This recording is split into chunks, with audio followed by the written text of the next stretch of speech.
All right. I got to admit it. I was trying to become the Minister of Telecommunications in India, and I just got demoted. All right, let's get cracking. My name's Nicholas Thompson. I'm CEO of The Atlantic. I will be the moderator and facilitator today. We should have an amazing, extremely important discussion about the hottest topic in the world, which is chips. Very exciting geopolitical implications. We're going to be talking about manufacturing, but also packaging, supply chain. We have incredible people on this panel. We have three incredible ones. We might have a fourth incredible one who'll be showing up depending on the traffic situation outside. But let's get cracking. So, Arthi Prabhakar, she is the director of OSTP for the Biden administration. In the green room, she was asked what company she worked for, and she said the U.S. government. That's a big one. We have Ashwini Vaishnaw, who is, this is amazing, guys, Minister of Railways, Minister of Communications, Minister of Electronics, Information Tech of India. He does one-on-ones with all of his 1.2 million direct reports every week. And we have Chris Miller, who is an associate professor at the Fletcher School of Law and Diplomacy, and who wrote the best-timed book that anybody has written since my friend wrote a book about Osama bin Laden, published September 10th, 2001. He wrote a book about chip wars right before U.S. industrial policy was announced. So let's get going. So, Director Prabhakar, the United States, the last year, has been rolling out a series of policies to build up chip industry in the United States, maybe to slow down the chip industry in some other countries. Let's start this out by explaining where we are, very quickly what's been rolled out, and very quickly what's to come. Okay, and I will start with a personal lens. 40 years ago this year, I finished my PhD thesis in applied physics. It was about semiconductor materials, and I've spent those 4 decades watching the U.S. semiconductor industry grow, get globalized, that's totally fine, and then get dangerously concentrated in one part of the world, dangerous geopolitically, dangerous in terms of any kinds of natural shocks. And for decades, we knew this was happening. It was a concern. It was a national security concern. It was an economic concern. And then to my surprise and delight, in the summer of 2022, on a bipartisan basis, Congress passed the CHIPS and Science Act, which took the first really significant step that the government has ever taken to focus on semiconductor manufacturing in the United States. And that was a package of $52 billion. About $39 billion of that is manufacturing incentives to bring leading edge, but also critical other critical other nodes of semiconductors and make sure that they were in the United States and part of still a global ecosystem. And there's an additional, the rest, that was $39 billion, the rest is R&D, because we all understand that this is a fast-moving, technology-intensive business.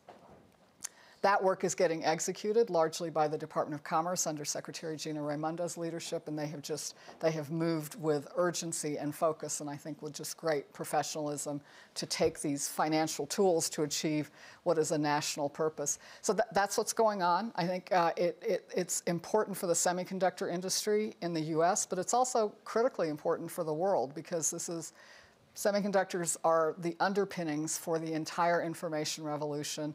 So every time you hear about artificial intelligence here at Davos, you're hearing about something that's been enabled by the semiconductor revolution. And so it's important, I think, for the whole world. And we are very clear in the work that we are doing, that we're doing it for U.S. economic and national security advantage and purposes, but we also want to do it with our partners around the world. So let's stay on the point about it being good for the world. So certainly there's at least one country with more than 1 billion people that probably doesn't love all this. There must be other countries that say, wait a second, U.S. is dumping, billions and billions of dollars in their chip industry. We're not so psyched about that. Now the U.S. is going to be subsidized, just as we're always complaining about other subsidies elsewhere.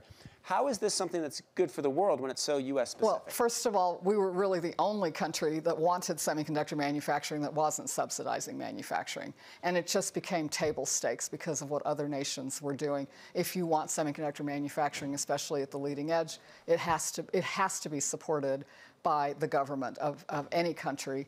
And so and in fact, if you look at the scale of the subsidies in other parts of the world, this is not that huge.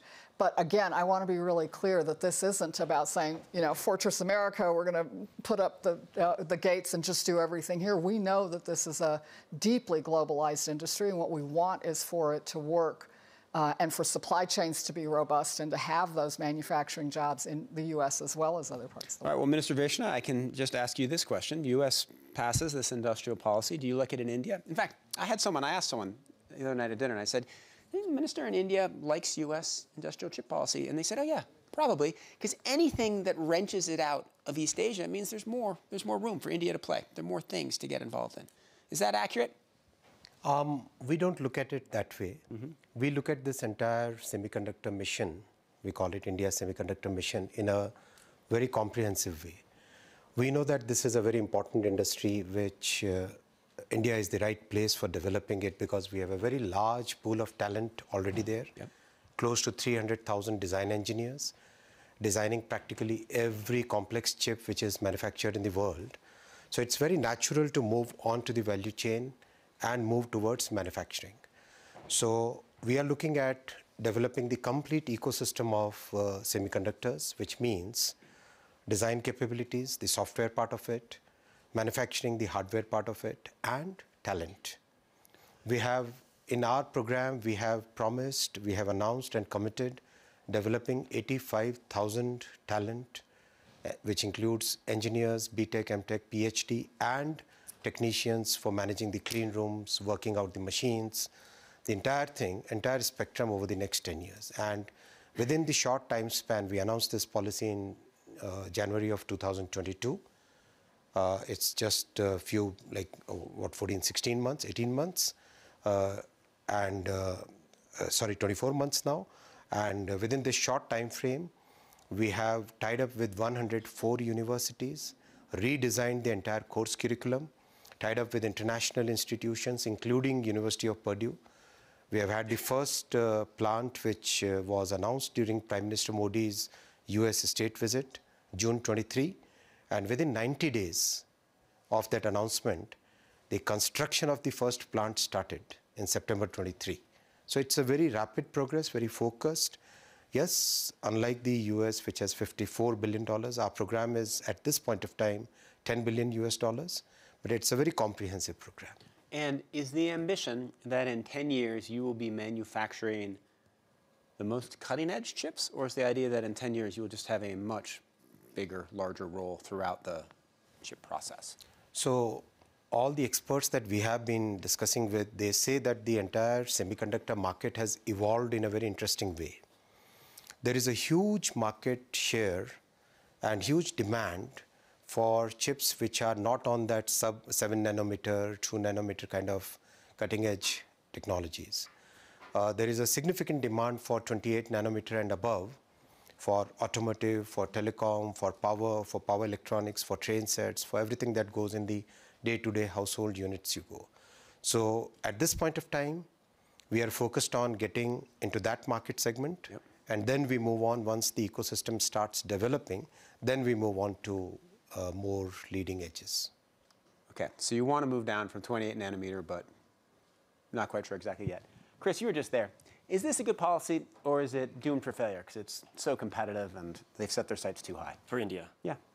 Well, I think for India, you've got to look at the historical context. Taiwan, South Korea started a half century ago developing their chip industries, and today they're among the world leaders. And so I think there's no doubt that India is beginning to follow that path. There's a lot of interest among investors at really every stage of the supply chain in India, and that's really positive. You see Apple shifting iPhone assembly to India. You see design firms investing in India. You see announcements of assembly manufacturing facilities.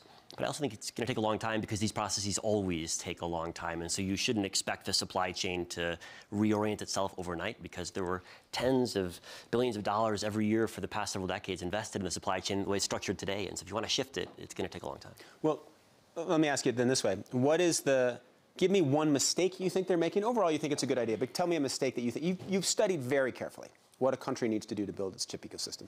Tell me something that India is doing wrong. Well, I'll tell you a mistake that many countries make, which is that most political leaders want a picture of themselves in front of a big manufacturing facility. Most of the money in the chip industry accrues to people who design chips and don't manufacture them. And so in general, we all collectively overstate the importance of manufacturing, which is very important, but understate the importance of design. That's interesting. Arti, have you ever been photographed in front of a big manufacturing plant? It's been a long time since I've been in a bunny suit in a semiconductor fab, but I'm sure there's a picture somewhere. But tell me, I mean, this actually, welcome. Hello. You don't be quiet. Of course, you're going to be noticed. You've walked right. I mean, I was in the traffic jam of Macron, I thought. I mean, so sorry for that. We have Mickey Andreensen, the Minister of Economic Affairs and Climate Policy of the Netherlands. Welcome to our chip panel. We are discussing chips. We're discussing India's industrial policy, United States industrial policy right here. Tell me how you think about the different parts of the chip sector and where the United States puts its emphasis. What is the most important thing that we need to fix right now in the U.S. chip manufacturing process? Yeah, to Chris's point, design is an incredibly important part of it. When the fabless business model emerged, we had the rise of fabless semiconductor companies, and we are blessed with incredible fabless semiconductor companies in the United States. NVIDIA, Qualcomm, so many major players. It's also a place where startups have been possible for a very long time. And really, I think, if you think about the CHIPS Act, which is focused on manufacturing, it is about looking at the entire ecosystem, recognizing that we had and continue to have a tremendous strength in design, but when all of the leading edge chips that are critical to our infrastructure, to AI, to our national security ambitions, to automotive manufacturing even, are being built in one part, a fragile part of the world, that's really not a risk. And that fragile part of the world? Taiwan, absolutely. And I mean, I think this is not news. This has been true for a number of years. What happened, of course, is the pandemic just, rang the bell. Everyone saw how critically vulnerable this whole situation was. And when auto manufacturers weren't able to manufacture cars because chips weren't available, it just showed us what some of the issues were. And I think that was an important wake-up call. I think that's why Congress took this incredibly bold and important step. Success for us looks like continuing to have a flourishing design industry, but seeing manufacturing happen in many parts of the world, including in the U.S. You design, you manufacture, but all the back end things that have to happen before you actually have a system happen globally. So it's a much wider network, and I always think of these chips as more globally well-traveled than any of us before they actually end up somewhere, and I think that will continue to be the case. So, Minister Andriansen, correct? Good. Okay, great. We've been talking about the U.S. industrial chip policy. We've been talking about the CHIPS Act. I am very curious for your view, because it has made it, I suppose, somewhat better for Dutch companies that U.S. is building some better stuff, can work, with your advanced lithography. Maybe there are ways that ASML ties in with U.S. manufacturing. But it's also made it harder for you because you can't sell as much to East Asia. So what do you think of her policy? Do you think it's good or do you think it's harmful? I think that we're entering a new world. I think that what we had all these years, all these decades, all these centuries, that we had this open trade possibilities, and now it's changing. The economy is more a battle. It's a battlefield. So we have to be aware of the new situation. So I think that we have to change into more. The policy needs to change, and it's about protecting what is not good to use by the bad parties, bad countries, that we want not this knowledge to be used in the wrong way. So we have to protect ourselves, and I think we see a lot of that in the world today, that we see how important it is that we do that we protect ourselves. And we do that also in the Netherlands, so it's new policy, but we have to. But on the other hand, I think that the real solution is in the promote side, that we need to have technological leadership. We cannot only protect and close our borders. We really have to think very carefully what we have to protect in what way, and that we keep investing on new technologies and have this technological leadership. And that's a very delicate matter. It's not like it's not good or bad or something. It's not that simple. And I think that working together with like-minded countries and see on what parts of the supply chain we need to invest more, like the design phase. It's very interesting to have more cooperation over there. We really need to do that. So then we can be very strong. And but also with regard to TSMC, they are building now a new factory in Germany, which is, I think, very interesting because all European parties are investing also there. So that's the new world. All right. So, Minister Vaishnaw, we have this battle. We have the West. It's taken a side. It's taken a side against China.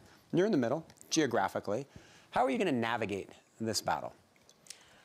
If you look at how India has conducted its foreign policy, its economic policy, the way it has conducted itself, the entire world has developed a very big amount of trust on India.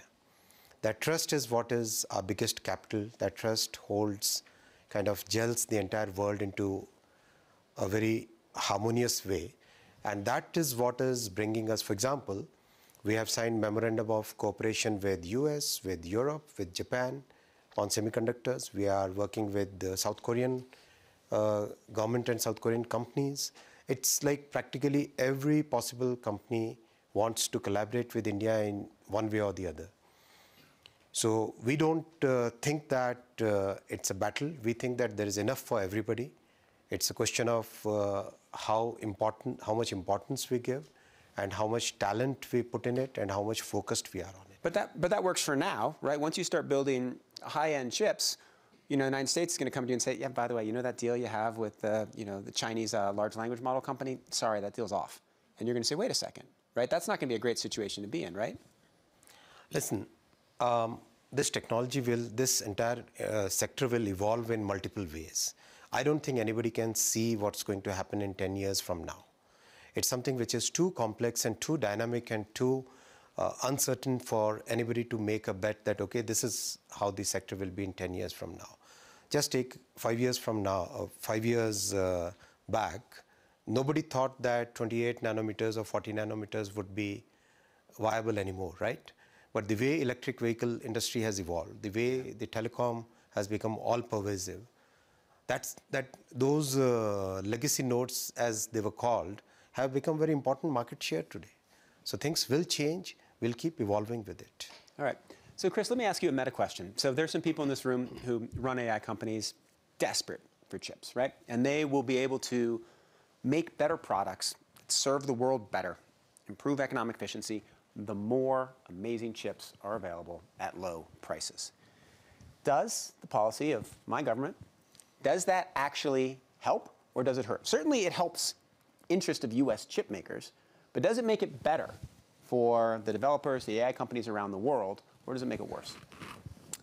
Well, I think if you look at AI developers in most countries, it probably has a marginally positive impact. If you're subsidizing chip manufacturing, the cost of chip manufacturing falls a bit, although it's not going to be decisive. I think the real challenge with this question is that countries that can't get access to the advanced chips because of the rules the US rolled out in 2022. And there's a number of countries, but most important is China, where the US is actively trying to restrict their access to the most advanced chips on the theory that access to advanced compute is critical for advances in AI. And that's a theory that has been borne out historically, and the US is betting that that will remain true for the foreseeable future. And that's why the US is focusing on GPUs, the very chips that are critical for AI, as the center of their tech restrictions.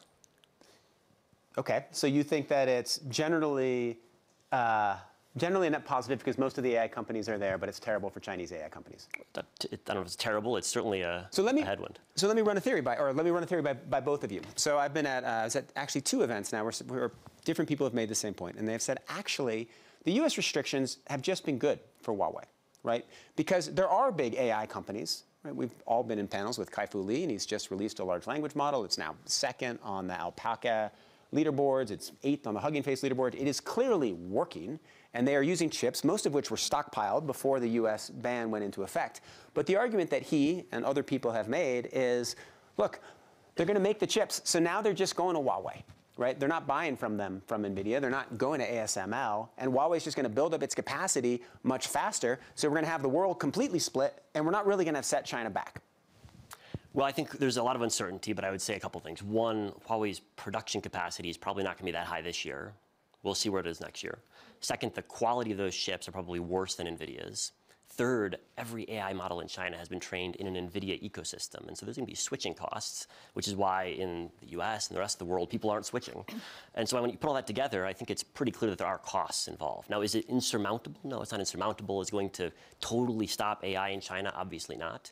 But is it going to throw sand in the gears? That's the theory of US policymakers, and it seems pretty plausible to me. Yeah, I think that's exactly right. And none of these regulations or export control policies are absolute or complete, but it's about slowing and creating time for us to be able to advance and understand and be able to shape the direction that AI is going, especially for national security purposes. And I want to come back and put this conversation about export controls in context. The semiconductor market is vast. It's over $500 billion a year in revenues. And what we're talking about here is some of the most advanced technology components, the GPUs that power the most advanced AI.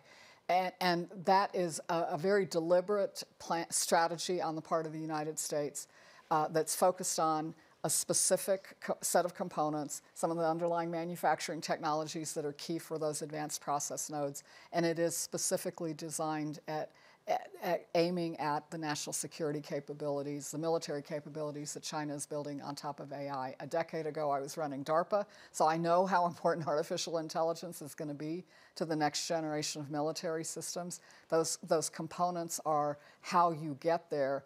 And just for the United States, it makes no sense that our most advanced AI components should be helping accelerate China's military ambitions. And I think that's the very specific target of these export controls. Can I stay on this for a second? Because it's a topic that really quite interests me, and it's the degree to which, and either of you, anybody here can answer this question, which is the degree to which one thinks the U.S. policy is based on slowing down China as an economic competitor, slowing down China as a potential military competitor, or third, developing capacities around the world in the event that China eventually controls TSMC?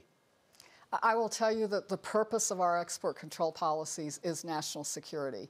And then I will also tell you that in the world in which we operate today, information technologies and now this wave of AI are so integral to both economic progress and military and national security capabilities that working on the national security front, of course, has economic implications. So we seek to be of course we're going to be economic competitors with China. Everyone around the world is in an economic competition. But that's about the marketplace. Military and national security matters are definitely in a different category. So of those two categories of military concerns, number one, being worried about China's military advancements, and number two, being worried about our own capacity to develop advanced chips in the event that China were to control TSMC, which of those two is more important? Well, I think the Taiwanese location first of all, Taiwan's just done an amazing thing over these multiple decades that they've built the capacity. And watching TSMC become such a leader and driving the leading edge of the semiconductor technology, you just have to admire that. I think that's really quite amazing. But the fact remains that when so much of the capacity at the leading edge and so many of these important chips, especially for AI and advanced military systems, go through there, it's just a bottleneck. And I think that's the fundamental issue. So that is part of the motivation, obviously, behind the CHIPS Act. Let's put a number on that. 90% of the most advanced processor chips are made in Taiwan. Your smartphone processor, your PC processor, almost every single AI processor. So to talk about concentration, this is vastly more concentrated than the oil market. And unlike oil, chips aren't fungible. You need the exact specific type of chip. So if there were a disruption in Taiwan, a blockade or a war, Bloomberg last week estimated the cost at $10 trillion. Even if they're 10 times the right number, it's still vast. And so even if you think it's only 10% likely, your willingness to buy insurance should be pretty expensive. And I think that's essentially what the US CHIPS Act and the EU CHIPS Act and the Japanese policies, they're insurance policies against the worst case scenario. Minister Andriasen, does it help you sleep at night to know that if anybody were to threaten ASML, the United States military would come to your defense? I sleep better at night. Let me rephrase it. What do you want to ask? Let me rephrase the question. Explain how you think about cooperation across Europe now that you're part of the European Union, because clearly you do the advanced lithography in your country, but in the ASML machines, you're taking parts from Germany, you're taking parts from Zeiss. Explain how you think about the geopolitics of Europe as it comes to your chip manufacturing. And I think that the CHIPS Act is a very good strategy for the European Union for different reasons. It's the first time that we really choose that we need to have a supply chain which is of such strategic importance. So it's a learning procedure as well. So we say that we have these goals and we want to achieve it together, which I think is amazing. And I think that Europe should do that more with regard to these critical technologies we have and we need for the future. So that's, I think, the main point. And the second is that the chips are the most important products to act upon because of the dependencies, because of what we see of the risk for national security. And with regard to ASML, it's a Dutch company. I'm very proud of that.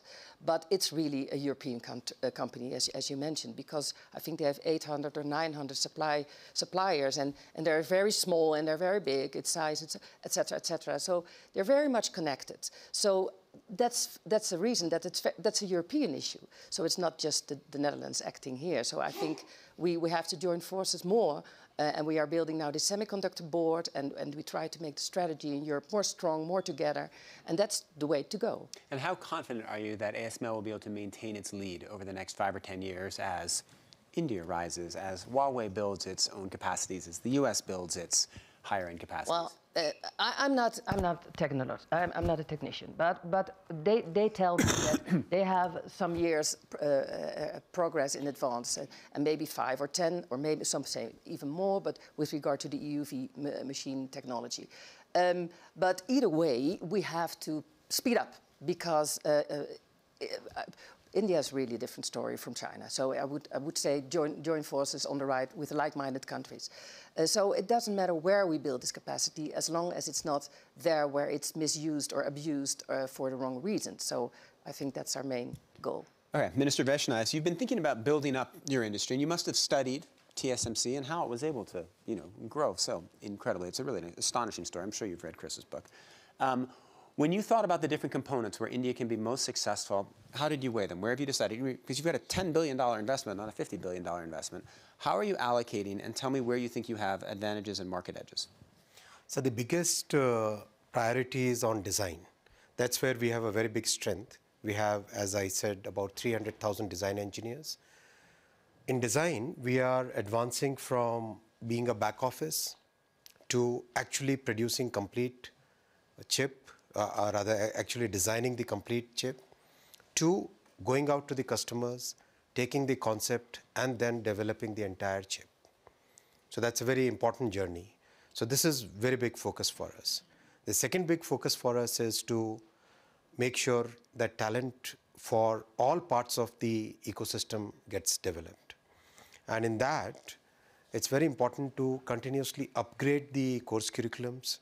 It is very important to make sure that we are connected with the companies which are working on it. For example, Applied Materials. We've worked with them, and they have approved a $300 million investment in India, where they have set up a big base where they're designing the equipments, and that's an important point for ASML also. They are designing the equipment, manufacturing the components there, so that their own supply chain also becomes resilient. So there is a lot of collaboration. There's collaboration with another company where they have set up their most advanced training system called Semiverse, which will be used to train about 6,000 technicians in India in semiconductor manufacturing. So those kind of collaborations are what we are focusing on. It makes a lot of sense.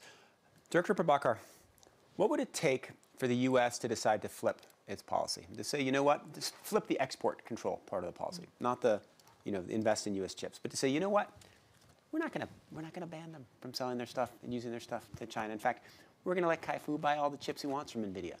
What does it take to get there? I don't know the answer to that. The policy was designed to recognize that the technology is moving, that what constitutes the leading edge is moving, and we want to be able to have people around the world be able to access GPUs to build AI systems. It's just really about making sure we get access to the bleeding edge, which is where so much of the interesting stuff is happening. So we've already adapted those regulations once. You mentioned that they originally came out in October of 2022, and a year later we updated them. And I think that will continue, because this is the chip technology is moving fast, but of course AI is morphing even as we speak. And so I think that will be an evolving landscape. And I think it's hard to speculate about the answer to your question. Well, fortunately, we have a professor here who's paid to speculate. So, Chris, do you foresee any plausible scenarios where, maybe let's not make it as pie in the sky, where the U.S. lifts all its export controls, but where the direction of the tension over chips reverses, and instead of kind of being pulled more apart, we start to pull more together? I think the technology is downstream of the geopolitics. And so there's lots of people in the chip industry who say, can't we sort this out? And if it were just a chip question, I'm sure you could sort it out. But it's not a chip question. It's a political question. It's about the military balance East Asia, it's about China's ambitions, it's about the US position. And until those issues are sorted out, which might take years or decades, I think the entire technology competition will be structured by that fact. And so there's no easy fixes here because the core issue is the hardest issue in international politics. And do you think that the US will be able to maintain, or the West will be able to maintain its lead in bleeding edge technology as we get ever smaller? Well, nobody knows because we're predicting the future. But if you ask me, would I rather bet on an ecosystem selling to 80% of global GDP or an ecosystem selling to domestic China GDP, 20% of GDP? I think I'd pretty obviously bet on the former. Mm-hmm. All right. Let's go back to the Netherlands because you have a second part in your portfolio, which is super interesting. You're the Minister of Climate Policy. And one of the big concerns about chips and about AI is the amount of energy they use, right? Right now, I can't remember, the AI data centers are maybe 2% of all energy emissions, but heading towards 20, right? I can't remember the stat that I heard earlier in the World Economic Forum, but it's going from small to large. What are you doing to make sure that as we go through this technological revolution, the climate costs are not massive?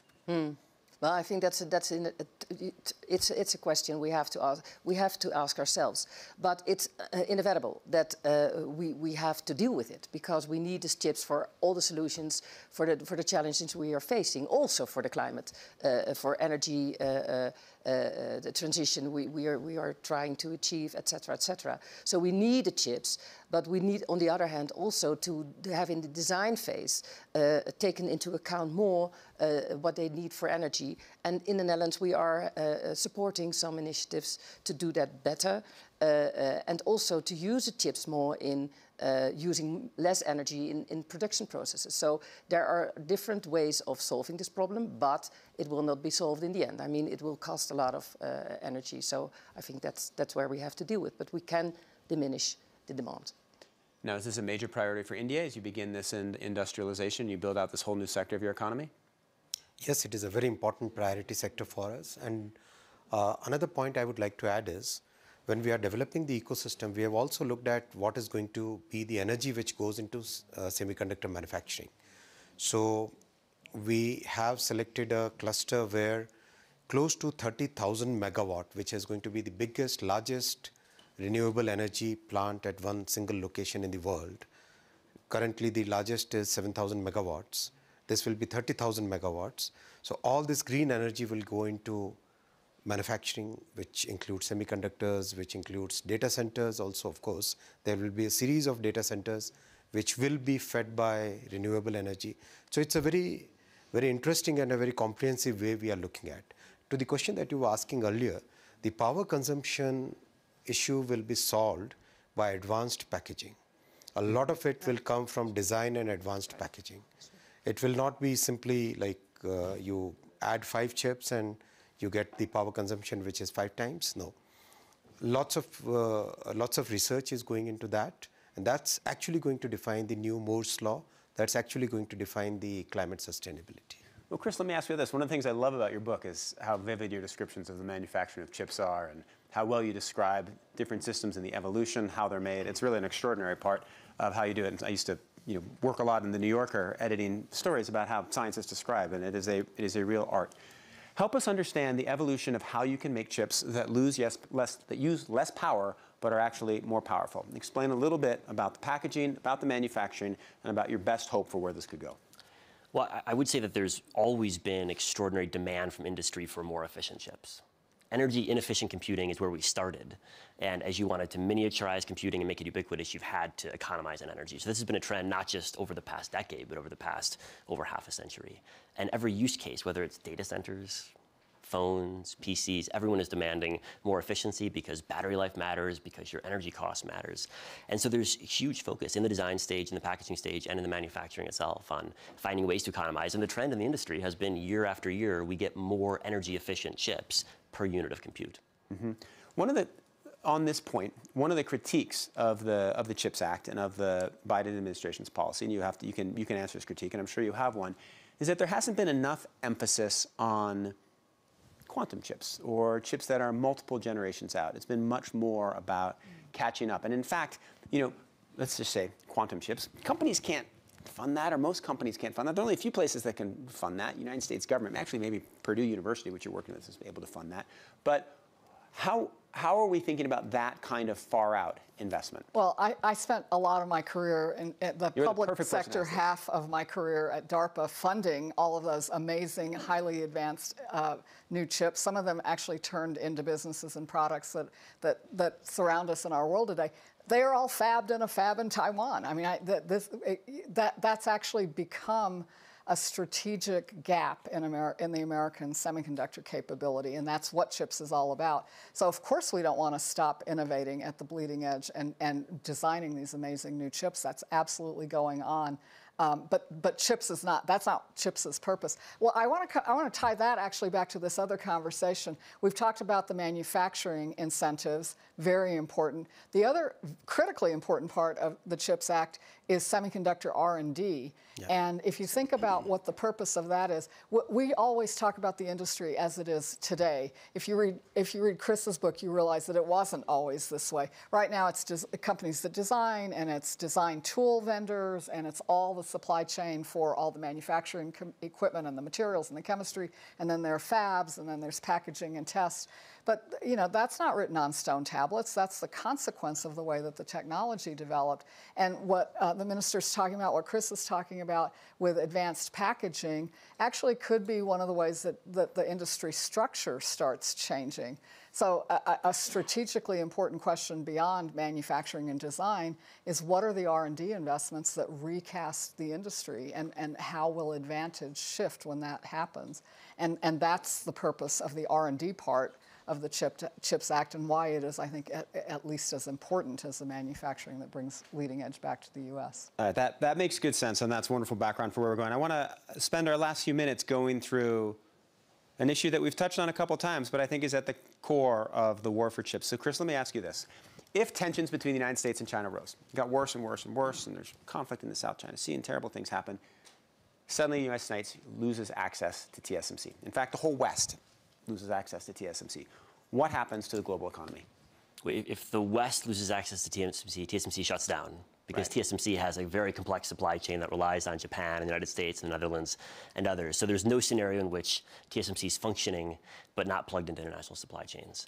And what we learned during the pandemic was that it's not just smartphones that require chips, it's everything. Yeah. It's cars, it's dishwashers, it's coffee makers, it's refrigerators. And I think that the auto industry is the best case study of this. There were car companies that had 999 of the chips they needed for their car. They didn't have the last one, and they couldn't produce their car as a result. And so the car industry alone lost $500 billion worth of sales during the pandemic, despite the fact that during the pandemic, the world produced more chips each year. We just had a deficit of certain types of chips.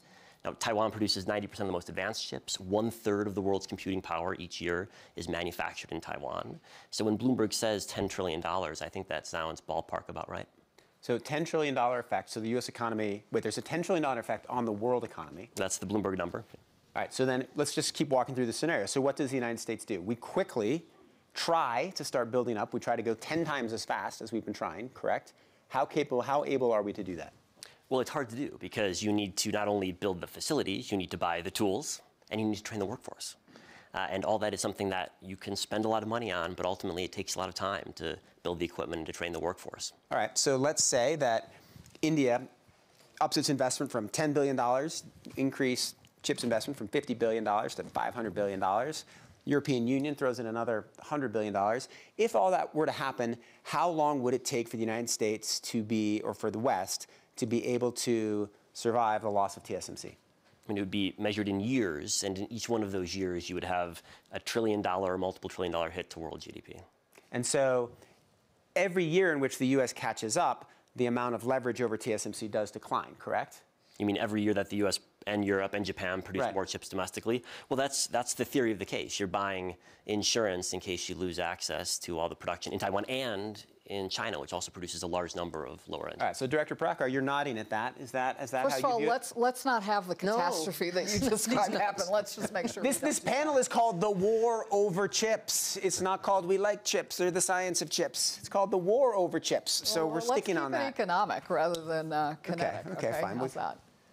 But do you agree with his analysis? I think Chris is really thoughtful on this, and I think it really points to how important semiconductors are in the economy, and then this dangerous concentration. That's exactly what the CHIPS Act is taking action to address. And do you have a sense of the time frame in which the West can become wholly resilient and independent? Well, wholly resilient enough, right? I mean, perfection is not in the cards, but we can certainly get to a less vulnerable spot than we are. And it's not just the West, it's really the whole globe that is so critically reliant on this one geography right now. And it is years. But, you know, it's like Napoleon in the trees. When you know it's going to take a while, start now. And that's why it's so important that we have gotten started. Wonderful. All right, well, we have just a couple minutes left, and I'd like to end on a note of optimism. So I'd love to go around and have each of you talk about what you are, the best case scenario that you foresee, like the best reasonable case that can take us away from a pretty tense situation that we've been talking about. So, Minister Andreasen. Yes. Well, let's keep it for myself. A small country, the Netherlands, we thrive by trade. For decades, for centuries, our economy is dependent on trade, on open trade, and that's changing now. So it requires a new perspective, and I think that we can only do that because with the trade becoming less and the open trade is not open anymore, it also concerns welfare in the end. So it will have an effect. So we have to act carefully. And I think that talking about this and having the right leadership, not black or white, not the war zone, but sensible strategy, working together, finding the like-minded countries and parties and companies to build up these capabilities is the right thing to do. So, yeah. Mr. Vaishnaw? I would echo the point that finding right-minded, the countries which can collaborate with each other and speeding up the collaboration, making sure that the countries which can contribute more, they get that opportunity, they get that investment, they get that technology. That would be the best case scenario for the world economy. And that is also a very good scenario for the economy of India. Of course. Chris? I would agree with that. I think the good news is that's already happening. Mm-hmm. People talk about deglobalization, but I see Intel investing more than ever in Ireland and in Germany and in Israel, TSMC investing in the United States and Japan. Deglobalization is not the story in the chip industry. There's bifurcation into a China sphere and a non-China sphere, but the rest of the world is getting more globalized than ever.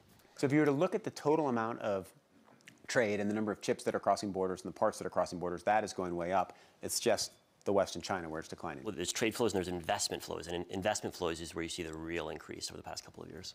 Wow. And you expect that to continue? I don't see any reason why it would reverse. Okay. Director Prabhakar? I think these were great comments. I'll add two things. That in the context of the United States, for a number of years, we basically said globalization and the markets will solve everything. They did amazing things. They definitely did not solve everything. As we are changing course, and with President Biden's focus on a modern industrial strategy, which is chips, and the way we're working with the industry there, but also the bipartisan infrastructure law, also the clean energy investments that we're making through the Inflation Reduction Act. What we are not saying is, well, you know, now the government's just going to go do all of this. What we are crafting is a new kind of partnership with the private sector where we do together what neither of us can do separately. And I think I'm very optimistic about that as being a powerful way to achieve what the country needs, but also to tap the power of the market. And that's an area for great optimism for me. A final note that talks about public-private sector partnerships and the power of the market is a wonderful way to end a panel on the World Economic Forum. So thank you very much. Thank you all for a fabulous and illuminating conversation on all kinds of things.